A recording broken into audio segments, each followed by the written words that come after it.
नमस्कार दोस्तों, बोलो सच्चे दरबार की जय। मैं मैया रानी का एक भजन सुनाने जा रहे हैं। आप लोग को अच्छा लगे तो कमेंट करिएगा और बताइएगा ये भजन आप लोग को कैसा लगा। नमस्कार। ए सैया निमिया लगाई द झूली है सातो बहिनिया।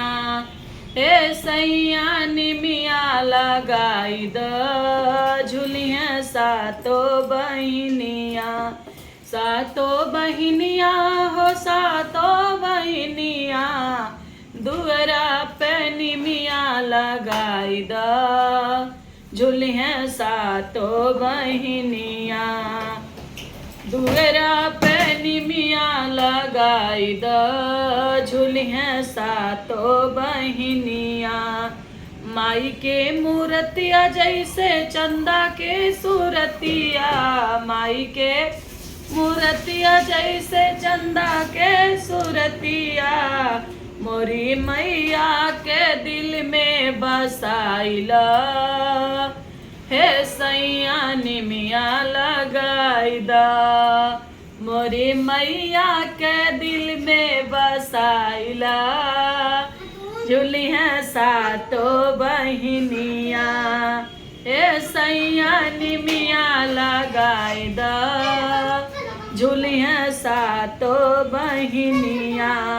चंदन के पलनवा हो रेशम की डोरिया, चंदन के पलनवा हो रेशम की डोरिया, डोरिया के फूल से सजाई द झूली है सातो बहिनिया। डोरिया के फूल से सजाई द झूली है सातो बहिनिया। ए सैया निमिया लगाई द झूली है सातो बहिनिया।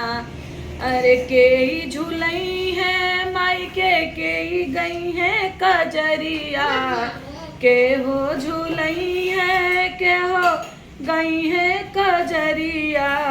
ए सैया झूला लगाई द झूलिया सातो बहिनिया।